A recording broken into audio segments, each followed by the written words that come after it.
Hello and good morning, everybody. Now, today we are going to start our chapter number 6 of Hindi grammar.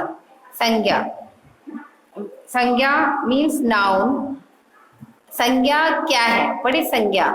संज्ञा का एक शब्द में अर्थ नाम या पहचान है. मतलब अगर हम संज्ञा को एक शब्द में बोलना चाहें, कोई हमसे बोले कि वन वर्ड में बताओ संज्ञा क्या है, तो संज्ञा का नाम बेटा है. संज्ञा का जो अर्थ है वो नाम या पहचान है. मतलब किसी का नाम या किसी की पहचान. जैसे इफ आई से, अगर मैं ये बोलूं कि मेरा नाम गीता है, तो गीता मेरी पहचान हो गई और मेरा नाम भी हो गया.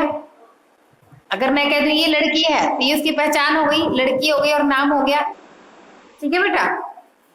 तो इस तरीके से ये संज्ञा का जो है, अगर एक शब्द में अगर इसको बताना हो तो संज्ञा क्या है? एक शब्द में एक शब्द में इसका अर्थ जो है वो क्या है? नाम या पहचान. इन वाक्यों को पढ़िए. जैसे मोर नाच रहा है, पुलकित दूध पी रहा है. अब देखो बेटा, रेड जिसको जो रेड कर रखे हैं जो वर्ड्स, उनको देखना ध्यान से. मोर नाच रहा है, पुलकित दूध पी रहा है, नेहरू जी को गुलाब पसंद था. यहाँ पर मोर एक पक्षी का नाम है, पुलकित एक लड़के का नाम है, दूध एक द्रव का नाम है और नेहरू जी एक व्यक्ति का नाम है तथा गुलाब एक फूल का नाम है. ये सारे संज्ञा शब्द हैं. अब अतः उपयुक्त शब्दों में हम कह सकते हैं कि किसी वस्तु, प्राणी, स्थान, भाव आदि के नाम को संज्ञा कहते हैं. जैसा कि हमने बचपन से पढ़ा है, किसी व्यक्ति, वस्तु, स्थान, जाति या भाव के नाम को संज्ञा कहते हैं. अब यहाँ पर आता है आपके संज्ञा के कितने भेद होते हैं. संज्ञा के कितने भेद हैं? संज्ञा के 3 भेद हैं यहाँ पर. व्यक्तिवाचक संज्ञा, जातिवाचक संज्ञा और भाववाचक संज्ञा. जिस संज्ञा शब्द से किसी व्यक्ति विशेष, स्थान विशेष, वस्तु विशेष का बोध होता है उसे हम व्यक्तिवाचक संज्ञा कहते हैं. मतलब वो संज्ञा शब्द जिससे हमें किसी व्यक्ति विशेष के बारे में पता लगे. अगर मैंने नाम ले लिया, मान लो मैंने ओनली नाम ले लिया, तो मैंने एक विशेषता मतलब एक विशेष बता दिया ना, तो वही कह रहे हैं कि वो व्यक्ति विशेष के बारे में, स्थान विशेष के बारे में, वस्तु विशेष का बोध हो अगर हमें, तो व्यक्तिवाचक संज्ञा. इट मीन कुल मिलाकर हम ये कह सकते हैं कि जहां पर भी हमें नाम मिल जाए वो हमारा व्यक्तिवाचक संज्ञा होता है. This is called proper noun. जैसे एग्जाम्पल में आप देख सकते हो, राम, महेश, चेतक, पटना, रामायण, हिमालय, ये सारे क्या है? ये व्यक्तिवाचक हैं. अब आया आपका जातिवाचक. जातिवाचक में बेटा इन सब की जाति आ जाएगी. जैसे राम क्या है? लड़का है. चेतक क्या है? घोड़ा है. पटना क्या है? डिस्ट्रिक्ट है, जिला है. बिहार, डिस्ट्रिक्ट नहीं, कैपिटल है बिहार की. और यमुना क्या है? रिवर है. रामायण बुक है. हिमालय माउंटेन है. तो इन सब की अगर जाति बताई जाए तो हिमालय की जाति पर्वत है, रामायण धार्मिक बुक है, यमुना नदी है. तो ये जो कैटेगरी है ये क्या है? ये आपकी कॉमन में आ जाएंगी. जो कैटेगरी है इनकी, जिस संज्ञा शब्द से किसी प्राणी, वस्तु इत्यादि की पूरी जाति का बोध हो, मतलब इनकी पूरी कैटेगरी का, पूरी जाति के बारे में जो बताए वो होते हैं हमारे कॉमन नाउन. इसको हम हिंदी में जातिवाचक संज्ञा कहते हैं. नेक्स्ट पॉइंट पर आपका आता है भाववाचक संज्ञा. अब जिस संज्ञा, अच्छा पहले ये नोट पढ़ लीजिए बेटा. नोट, व्यक्तिवाचक और जातिवाचक संज्ञाओं में मुख्य अंतर यह है कि व्यक्तिवाचक संज्ञा में किसी वर्ग के एक ही व्यक्ति और स्थान आदि का बोध होता है. मतलब वही है, अगर व्यक्तिवाचक में मैं नाम बताऊंगी तो वो एक के बारे में बताऊंगी ना. जैसे गीता के बारे में बताया मैंने, नाम तो मैं एक ही लूंगी ना.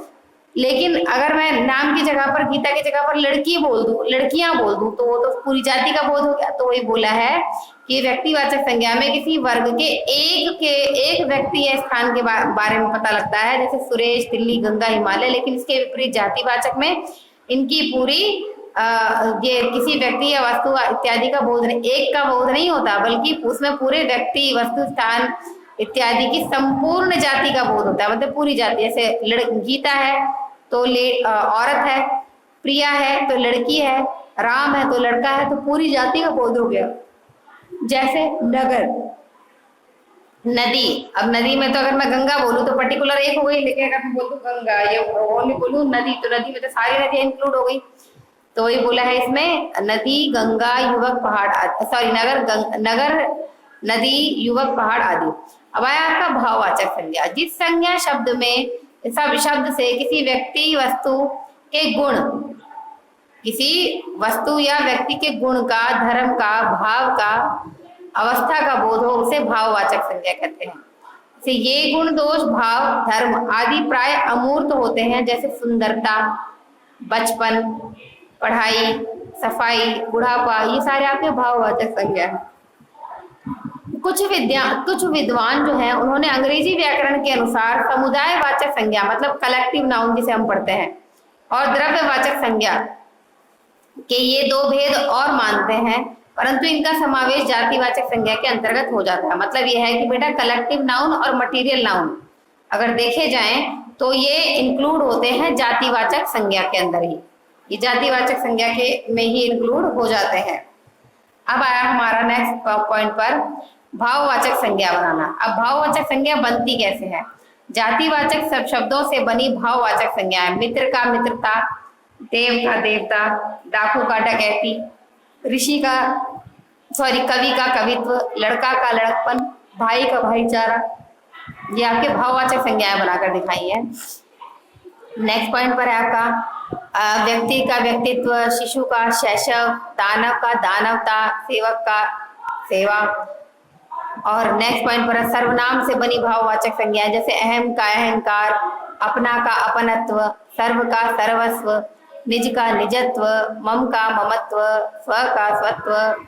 विशेषण से बनी भाववाचक संज्ञाएं। अब विशेषण से बनी भाववाचक संज्ञाएं, जैसे विशेषण समृद्ध का समृद्धि, विद्वान का विद्वता, अधिक का अधिकता, कृपण का कृपणता, सफल का सफलता, अच्छा का अच्छाई, हरा का हरियाली, गर्म का गर्माहट।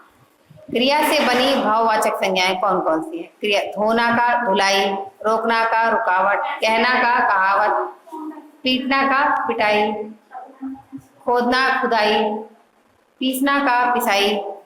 और अव्यय से बनी भाववाचक संज्ञाएं जो है वो निकट का निकटता, वाह का वाहवाही, दूर का दूरी, मना का मनाही, दिक का धिक्कार, समीप का समीपता।